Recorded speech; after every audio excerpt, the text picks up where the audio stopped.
देवाधिदेव महादेव सृष्टि के संचालक भगवान विश्वकर्मा के श्री चरणों में सर्वप्रथम नमन करते हुए हमारे इस कार्यक्रम के आयोजक परिवार, मंच पर मंचासीन मेरे सहयोगी मित्र और सामने बैठे हुए मेरे श्रेष्ठ वरिष्ठ जन, सभी को सादर प्रणाम। और अपने उन साथियों को भी मैं प्रणाम करता हूं जो कार्यक्रम में व्यवधान डालना चाहते हैं, जो दाहिने बाएं घूम रहे हैं। मैं उनको भी प्रणाम करता हूं कि यदि हो सके तो भगवान विश्वकर्मा के नाम पर आप भी बैठ जाएं। दोस्तों, आज का ये कार्यक्रम संख्या भाव पर नहीं बल्कि आपकी भावभीनी उपस्थिति पर निर्भर करता है। अभी जैसा देखने में आया, प्रतापगढ़, सुल्तानपुर, फैजाबाद, अमेठी, लखनऊ, बाराबंकी की भी उपस्थिति यहाँ है। आप सबकी उपस्थिति बहुत ही श्रेष्ठकर है। बारंबार आप लोगों के श्री चरणों में नमन करता हूं और बिना किसी औपचारिकता को अपनी बात शुरू करता। मेरे मित्रों, अभी हमारे बीच में एक युवा साथी अयोध्या से आए थे, जिन्होंने दान की प्रक्रिया को बताया कि दान किसे दिया जाता है। गीता में भी एक जगह कहा गया है, दातुम तु दानम विचार्यतम सुपात्रम अस्तु या कुपात्रम। दान देने के पहले ये विचार करना चाहिए कि जिसको मैं दान दे रहा हूं वो सुपात्र है कि कुपात्र है। अर्थात यदि हम दान अनजाने में भी किसी डकैत को दे दे तो असलहा खरीदेगा और दूसरों को पीड़ा पहुंचाएगा। परहित सरिस धर्म नहीं भाई, पर पीड़ा सम नहीं अधमाई। हमने दान दिया लेकिन अज्ञानता में मुझसे पाप हो गया। इसलिए हम लोगों को दान देने की विधा को भी समझना चाहिए कि दान किसे दिया जाना चाहिए। वो दान का सुपात्र है या कुपात्र है। और कुपात्र और सुपात्र का परिचय कहां से होगा, हम कैसे जानेंगे? इसके लिए मैं आपसे दो शब्दों में बात करना चाहता हूं। जैसाम न विद्या न तपोद नानम ते मर्त लोके भूमि भार होता। जैसाम न विद्या न तपो न दानम ज्ञानम न शीलम न गुणो धर्मा ते मर्त लोके भूमि भार होता मनुष्य रूपेण मृगाश्चरण। यानी बिना पूछ के पशु के समान हम हैं। यदि हम ज्ञानहीन हैं, मुझ में विद्या नहीं है तो कुछ नहीं है। और विद्या क्या देती है? विद्या ददाति पात्रता। विद्या मुझे पात्रता देती है और वो पात्रता हमको लेकर के यहाँ पर बैठना चाहिए। वो पात्रता किस प्रकार की होती है? कल हमारे गुरुजी ने संक्षेप में एक उदाहरण दिया था, उसी उदाहरण को थोड़ा सा मैं विस्तार में लेना चाहता हूँ। भगवान श्री राम जब लंका का युद्ध जीते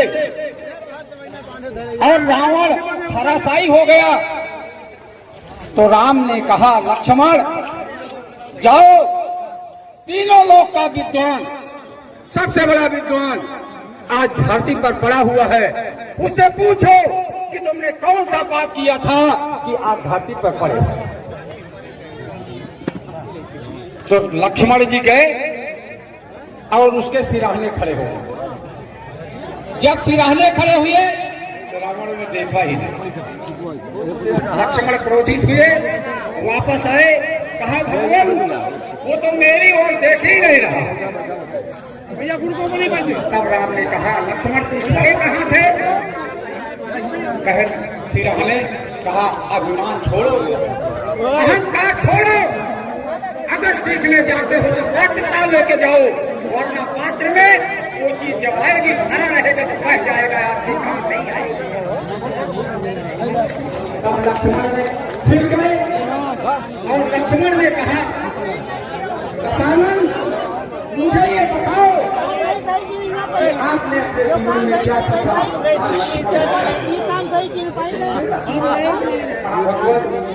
कैसे विडंबना है, बार बार आप उनके पास भेज रहे हो। कहे लक्ष्मण मैदाने जाकर के पूछो, विलंबन होकर के पूछो और सीखने की पात्रता अपने अंदर हाजिर करो। कैसे पात्रता आती है? जाओ मैदाने खड़े हो जाओ और पूछो दशानन महाराज मुझे बताओ आपने जीवन में कौन सा पाप किया था कि जो ये सजा हो गए? तब दशानन के सामने लक्ष्मण जी गए और उन्होंने विनम्र भाव से हाथ जोड़ करके पूछा, महाराज दशानन आप बताएं कि समाज के कल्याण के लिए कौन कौन सी नीतियां आपने जीवन में सीखा? तब उन्होंने बताया किसी भी समाज के विकास के लिए, किसी भी समाज के उत्थान के लिए यह जरूरी है कि उसका भाई उसके साथ हो। अगर उसका भाई उसके साथ नहीं होगा तो उसका विनाश हो जाएगा। ये देखो तुम मेरे साथ जिसको होना चाहिए वो बात तुम्हारे भाई के साथ है और तुम्हें यहाँ होना चाहिए आज तुम्हें अपने भाई के साथ हो। इसलिए मैं इस राशि पर आकर के दिया, मैंने वो भोट पास किया है, अपने भाई का अपमान किया है, उसको लाश पे मारा है, उसका आदर नहीं किया, उसका व्यवहार उस प्रकार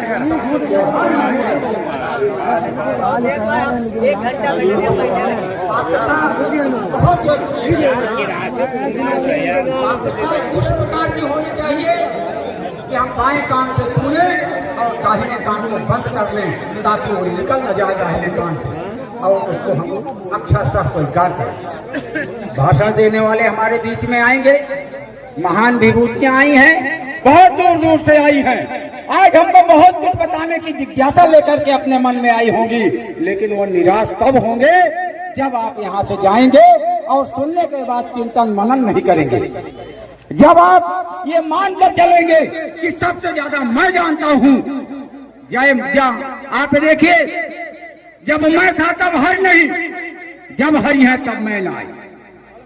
जब तक मैं आपके मन का नहीं खत्म होगा, फर्जी स्वाभिमान हम में भरा होगा, तब तक हमारे अंदर सच्चे संस्कार की उत्पत्ति नहीं होगी और सच्चा संस्कार जब नहीं आएगा तो हमारे समाज का कल्याण नहीं होगा।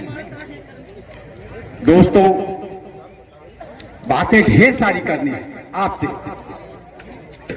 अभी आप देखिए हमारे बीच में आने वाले वक्ता अपने अपने विचारों को किस तरह रखते हैं, सबकी अपनी अलग अलग शैली है। लेकिन मैं आपसे सीधे यहां से बात करना चाहता हूं कि समाज का उत्थान भाषण देने से कभी नहीं हुआ, समाज का उत्थान भाषण सुनने से कभी नहीं हुआ। अगर समाज का उत्थान तब होता है, कुशल शिक्षक वो होता है जो स्वयं बहुत कुछ जानता है, वो कुशल शिक्षक नहीं है। कुशल शिक्षक वो होता है जो सामने वाले को जिसको समझाना है, जिसको पढ़ाना है, अपनी बात उसके मन के अंदर उतार दे, वही कुशल शिक्षक कहा जाता है। दोस्तों ये जो विधाएं आज हमारे बीच में चल रही है, आज मैं आपको इस देश की विडंबना की ओर ले चलना चाहता हूं। अभी हाई कोर्ट ने एक आदेश कर दिया है, इलाहाबाद हाई कोर्ट में, शायद इसमें से एक आध दो लोगों को मालूम होगा कि अब कोई जाति सम्मेलन उत्तर प्रदेश में नहीं होगा। आप सोचिए, जो जाति के लोग पंक्ति में विकास की धारा में आगे बढ़े हुए हैं, उनको इसकी जरूरत नहीं है। जिनको जरूरत है उनके लिए पाबंदी लग गई। और अफसोस तो इस बात का है कि इस अध्यादेश के खिलाफ, इस आदेश के खिलाफ कोई राजनीतिक दल सुप्रीम कोर्ट आज तक नहीं गए। अफसोस तो इस बात का है तमाम आदेश होते हैं हाई कोर्ट सुप्रीम कोर्ट के, सदन में अधिनियम ला किसी को नहीं है। जब चिंता न हो तब क्या किया जाता है? मांगने से कभी अधिकार नहीं मिलता है। अधिकार हमेशा संघर्ष करने से मिलता है, और संघर्ष करने के लिए 3 चीज बहुत जरूरी है: शिक्षा, संगठन और संघर्ष। जब तक हम शिक्षित नहीं होंगे, हमारी स्थिति ये होगी कि हमारे समाज का जो आगे बढ़ जाएगा वो पीछे घूमकर आपको नहीं देखेगा। क्यों नहीं देखेगा? इसलिए कि आपके बलबूते वो समाज में या अपना नाम नहीं कमाया है, या आपके बलबूते वो राजनीति में नहीं गया है, वो उसने किसी का पैर छू करके, किसी राजनीतिक दल की दलाली करके, उसका चरण चुंबन करके जब वो अपने पद पर पहुंचता है तो समाज की चिंता नहीं करता। इसलिए वही व्यक्ति समाज की चिंता करता है जिसके पीछे लाठी खड़ी होती है, जिसके साथ बल होता है। और लोकतंत्र में बल कहाँ होगा? लोकतंत्र में बल शक्ति का नहीं है। लोकतंत्र का बल है जनबल, धनबल नहीं है, जनबल। और आज मेरे समाज की विसंगति क्या है जानते हैं? छोटी बड़ी 40 उपजातियों में हम बटे हैं।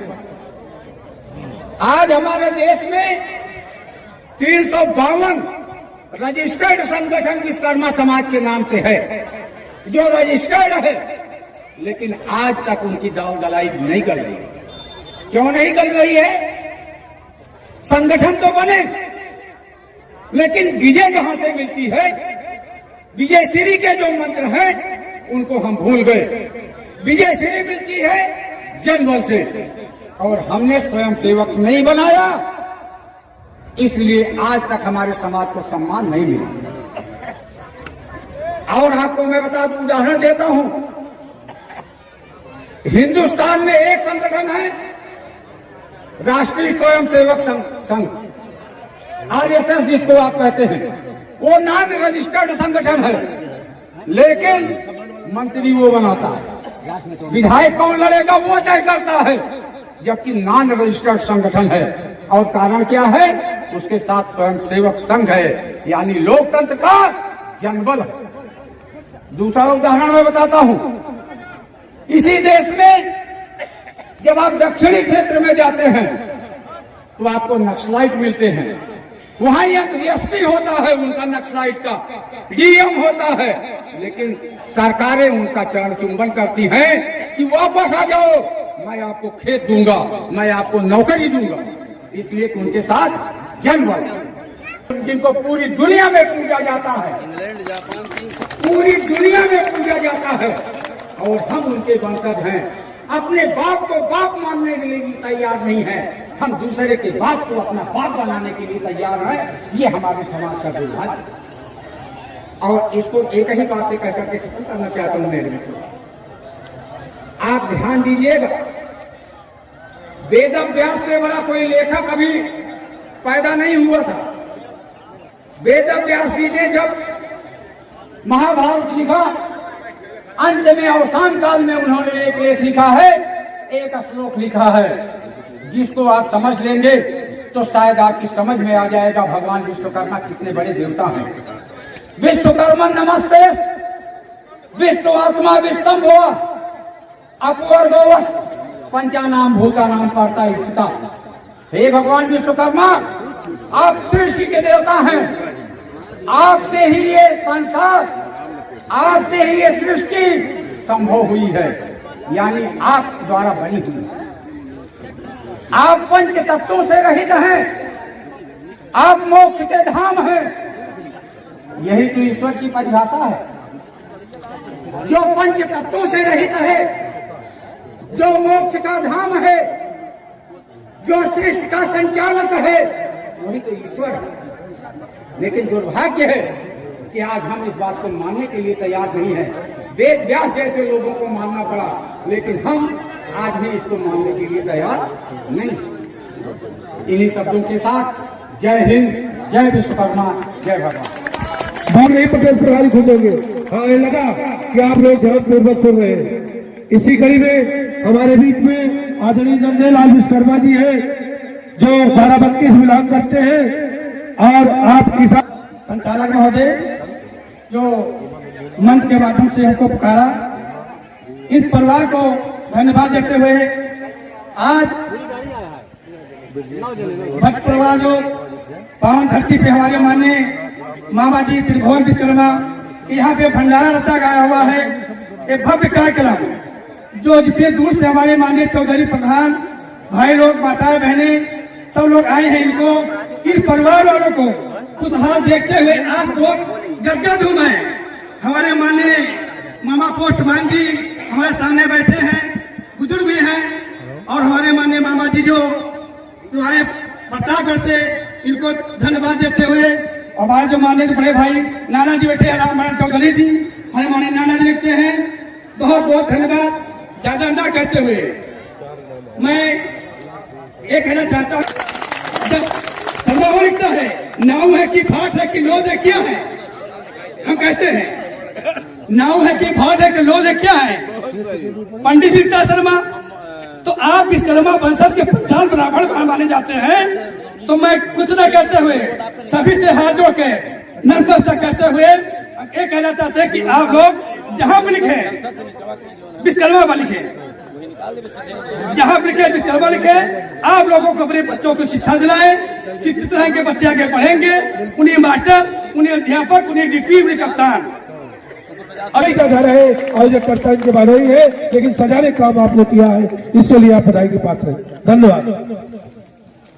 यहाँ पर उपस्थित टाड़ा मास्टर राम प्रकाश गुरु जी और मान्य राम सेवक जी और यहाँ महाराज सुशील जी, यहाँ पर उपस्थित सभी समाज के साथियों, आप लोगों को मैं एक छोटी सी कहानी के बाद 2 मिनट में अपनी बात कहकर समाप्त करता हूँ।